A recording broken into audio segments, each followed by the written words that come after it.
नमस्कार दोस्तों, we can knowledge electrical में आप सभी का स्वागत है। दोस्तों, हमारे एंड्रॉयड ऐप में हर मंडे प्रैक्टिस टेस्ट होता है।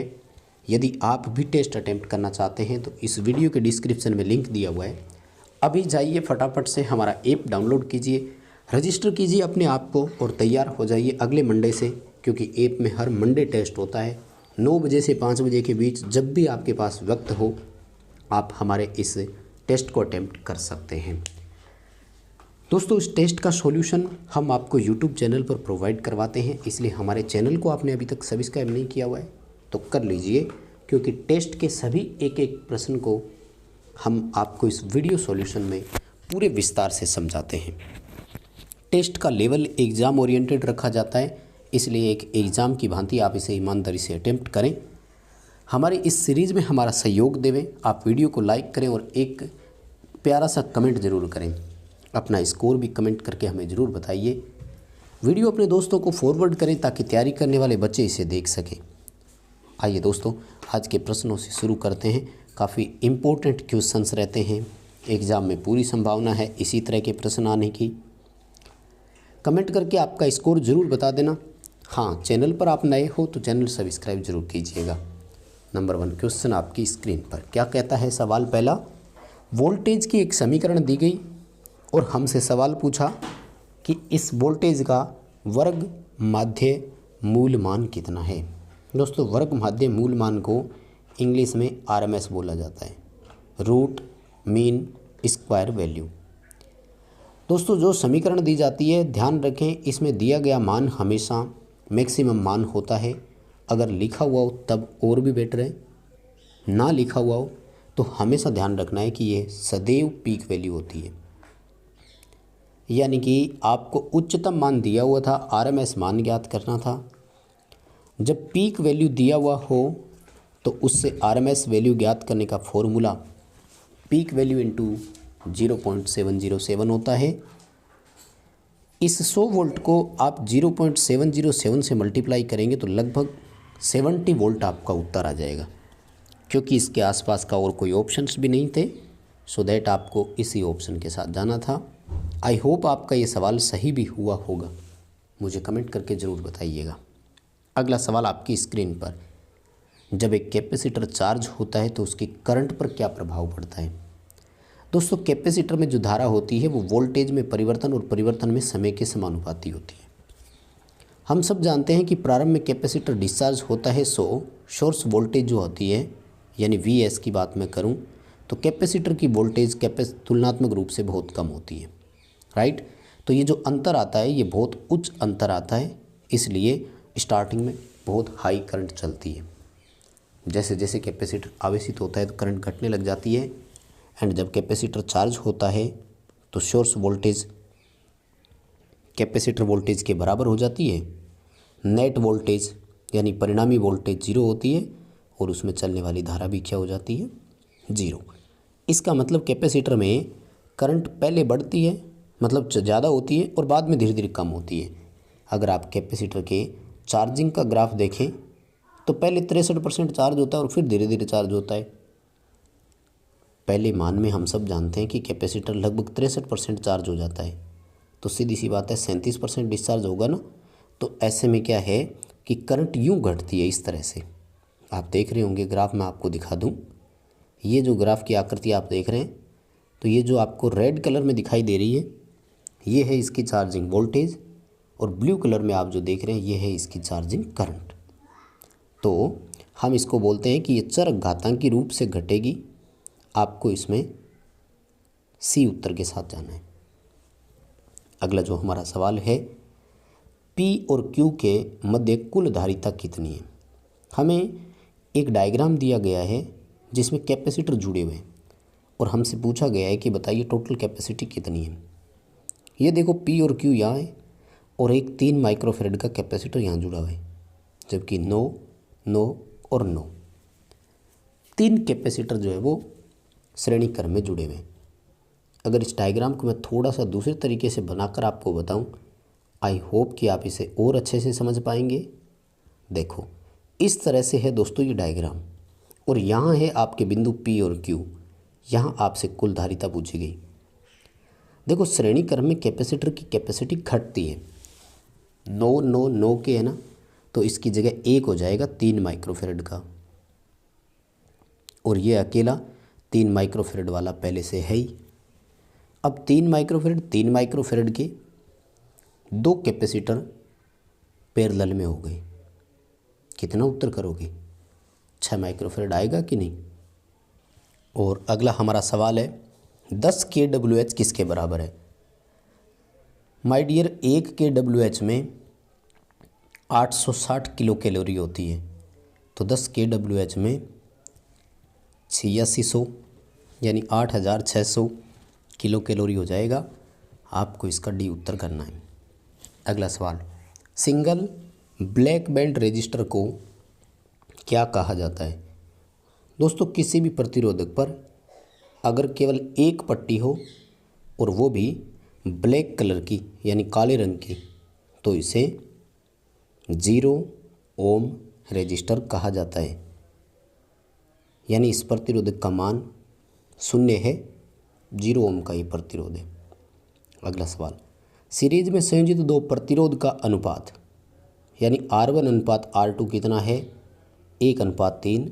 तो श्रेणी क्रम में उनमें चलने वाली धाराएं I1 अनुपात I2 का मान क्या होगा? दोस्तों, जैसा कि हम सभी जानते हैं, श्रेणी क्रम में धारा का मान हमेशा बराबर होता है, इसलिए प्रतिरोध का मान चाहे कितना भी क्यों ना हो, करंट का मान हमेशा कितना होगा? 1:1 होगा। हाँ, अगर यहाँ पर वोल्टेज V1 अनुपात V2 पूछ लिया होता ना, तो फिर वो सेम रहता 1:3, क्योंकि श्रेणी क्रम में जो वोल्टेज होती है वो प्रतिरोधक के मान पर डिपेंडेंट होती है। अगला सवाल, श्रेणी और समांतर जो अनुनाद परिपथ होते हैं, रेजोनेंट परिपथ होते हैं, उसे क्या कहते हैं? श्रेणी क्रम को वोल्टेज मैग्निफिकेंट और समांतर को करंट मैग्निफिकेंट के नाम से भी जाना जाता है, यानी एक को वोल्टेज मैग्निफिकेंट और एक को करंट मैग्निफिकेंट बोलते हैं। अगला सवाल, निम्न चित्र के लिए सत्य कथन कौन सा है? आपको एक डायग्राम दिया गया है जिसमें 2 धाराएं दिखाई गई है, I1 और I2, ठीक है, और 2 स्टेटमेंट दिए हैं, ठीक है। करंट डायग्राम आपने देखा, अब इसका स्टेटमेंट देखिए क्या कहते हैं। स्टेटमेंट 1 कह रहा है कि करंट I2 जो है वो I1 से लीडिंग है और I1 जो है वो I2 से लैगिंग है। तो बिल्कुल दोनों स्टेटमेंट सही है, यानी हम इस डायग्राम को देखकर 2 बातें बोल सकते हैं। क्या बोल सकते हैं? या तो हम ये कह सकते हैं कि I2 I1 को लीड कर रहा है, या फिर हम ये बोल सकते हैं कि I1 I2 से लैग करता है। बात एक ही है, दोनों कथन बिल्कुल सही है। अगला सवाल है, डीसी जनरेटर में आर्मेचर रिएक्शन को हम कैसे कम कर सकते हैं, यानी क्या किया जाए कि आर्मेचर रिएक्शन जो है वो कम हो जाए। 4 ऑप्शन दिए।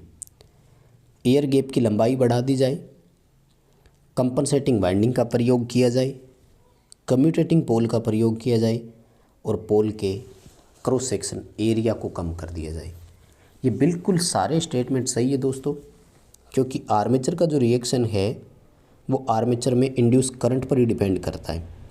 अगर एयर गैप की लंबाई बढ़ा देंगे, यानी पोल का क्रॉस सेक्शन एरिया कम कर दिया, भी पोल का एरिया कम होगा तो एयर गैप अपने आप ही ज़्यादा हो गया, लीकेज फ्लक्स ज़्यादा हो गया, आर्मेचर में इंड्यूस ईएमएफ कम, आर्मेचर की रिएक्शन भी कम।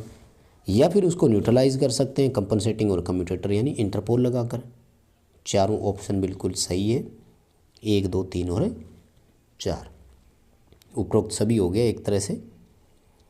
अगला सवाल है, बड़ी डीसी मशीनों में पूर्ण भार पर कम्यूटेशन और ताप वृद्धि की जांच करने के लिए कौन सा टेस्ट है? तो इसको बोलते हैं heat run test, Hopkinson test, back to back test, regenerative test. इस एक ही टेस्ट के कितने नाम हैं? 4 नाम। Hopkinson test, regenerative test, back to back test, heat run test, यानी रनिंग में हीट का मान ज्ञात करना। अगला जो सवाल है ये है कि 500 वोल्ट शंट मोटर की आर्मेचर और फील्ड का प्रतिरोध 0.5 और 100 ओम है, फुल लोड पर 10 एम्पीयर करंट लेती है, लेकिन सीधे अगर लाइन से स्टार्ट करेंगे तो धारा कितनी होगी? देखो दोस्तों, धारा जो होती है ना वो डिपेंड करती है कि आर्मेचर को वोल्टेज कितनी मिलेगी, आर्मेचर का रेजिस्टेंस कितना है। सीधे स्टार्ट करने का मतलब है कि 500 वोल्ट आपने इसने पूरा दे दिया, 0.5 ओम का प्रतिरोध है, 1000 एम्पीयर करंट से लेगी। बस इस 1000 एम्पीयर करंट को ही तो हमें रोकना था, इसी के लिए हमने क्या लगाया हुआ है, स्टार्टर लगाते हैं। अगला सवाल, शक्ति मापने की 2 वाटमीटर विधि है, ऐसे में 1 वाटमीटर 0 रीडिंग देता है तो पावर फैक्टर कितना है, 0.5। जब पावर फैक्टर 0.5 हो तो 1 वाटमीटर की रीडिंग 0 और दूसरा वाटमीटर कुल शक्ति के बराबर रीडिंग देता है।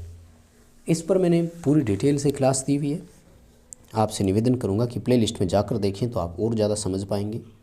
पॉलीफेज वाले टॉपिक में आपको वो मिल जाएगा। अगला सवाल कह रहा है कि ट्रांसफार्मर की जो डिटेल है, विवरण है, वो 75/5 का है, कौन सा ट्रांसफार्मर होगा। देखो इस तरह की रेटिंग जो है ना वो सिटी के बारे में होती है, क्योंकि सिटी की सेकेंडरी सदैव 5 एम्पीयर की होती है। करंट ट्रांसफार्मर होगा। और मान लीजिए कोई इस तरह से लिखा हो 11 किलोवोल्ट ओब्लिक 110 वोल्ट, इसका मतलब वो पीटी है, यानी पोटेंशियल ट्रांसफार्मर है। अगला सवाल, ट्रांसफार्मर की डिज़ाइन में फ्लक्स घनत्व का मान बहुत रोल निर्भर करता है, ध्यान रखना, बहुत महत्व रखता है। यदि फ्लक्स घनत्व का मान उच्च होगा तो ट्रांसफार्मर का भार प्रति केवीए के हिसाब से कम होता जाएगा।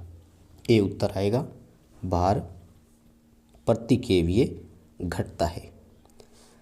ट्रांसमिशन लाइन में चालक का एसी प्रतिरोध डीसी की अपेक्षा अधिक होता है, कारण है स्किन इफेक्ट। स्किन इफेक्ट बोल सकते हो या त्वचा प्रभाव बोल देना, एक ही बात है। निम्न डिस्चार्ज और हाई हेड के लिए जिस टरबाइन का उपयोग करते हैं उसको बोलते हैं पेल्टन व्हील टरबाइन। ठीक है, पेल्टन व्हील टरबाइन, और इसको वैसे इम्पल्स टरबाइन भी बोलते हैं, आवेग टरबाइन बोलते हैं। ठीक है, वहीं कापलान जो है इसकी जस्ट अपोजिट होती है, लो हेड और हाई डिस्चार्ज के लिए होती है। अगला सवाल, परमाणु शक्ति संयंत्र में कंट्रोल रोड कैडमियम या बोरोन की होती है। ठीक है, और जल लिथियम सोडियम ये कूलेंट के रूप में होते हैं। भारी जल ग्रेफाइट बेरिलियम ये सब मंदक मॉडरेटर के रूप में काम करते हैं। यूरेनियम थोरियम प्लूटोनियम ये सब उसके ईंधन के रूप में काम लिए जाते हैं। अधिकतम मांग और संयोजित पूर्ण भार के अनुपात को मांग गुणक कहते हैं, डिमांड फैक्टर बोलते हैं इसको, काफ़ी इम्पोर्टेंट है। और स्क्रीन पर जो आपको 4 फैक्टर दिख रहे हैं, आप कमेंट में मुझे इन चारों की परिभाषाएं ज़रूर लिखें। चारों की परिभाषा कमेंट में लिखें, मैं बता रहा हूँ आप बहुत कुछ सीख जाएंगे। पेपर के लिए चारों इम्पोर्टेंट है।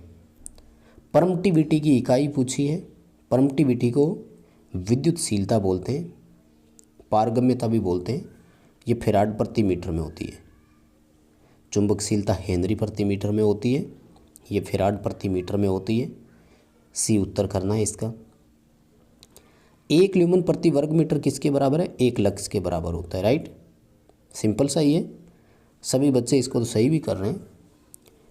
4 पोल प्रेरण मोटर में प्रति स्लॉट का मान 6 है, तो पोल पिच भी कितनी भी 6, क्योंकि पोल पिच का मतलब क्या होता है, स्लॉट बटे पोल। प्रति पोल स्लॉट का जो मान होता है वही तो पोल पिच कहलाती है। चॉपर क्या है, डीसी को बदलने वाले को चॉपर बोलते हैं, फ्रीक्वेंसी बदलने वाले को साइक्लो कन्वर्टर, एसी को डीसी में करना रेक्टिफायर, डीसी को एसी करना इन्वर्टर। अगला सवाल, 2 कथन दिए गए थे, पहचान करना है। गैलियम और बोरोन 3 संयोजकता वाली अशुद्धि है, और एन टाइप के लिए 3 संयोजी की डोपिंग करते हैं, ये गलत हो गया। कथन 1 सही है। ठीक है, 2 नंबर गलत है, पहला सही है। और कम से कम कितने डायोड का उपयोग करके फुल वेव रेक्टिफिकेशन ले सकते हैं, तो 2 डायोड से हो जाता है। बाकी 4 डायोड भी लगा सकते हैं, 6 भी लगा सकते हैं, लेकिन कम से कम पूछा है तो 2 करेंगे ना। तो बस दोस्तों यही थे आज के 25 क्वेश्चन। आई होप आपको क्वेश्चन पसंद आए होंगे। वीडियो लाइक कर देना, एक प्यारा सा कमेंट करके बता देना, आपका स्कोर कमेंट ज़रूर कर देना, और जो मैंने परिभाषा पूछी है वो ज़रूर बताइए। ऐप डाउनलोड कीजिए, चैनल सब्सक्राइब कीजिए, वीडियो शेयर कीजिए,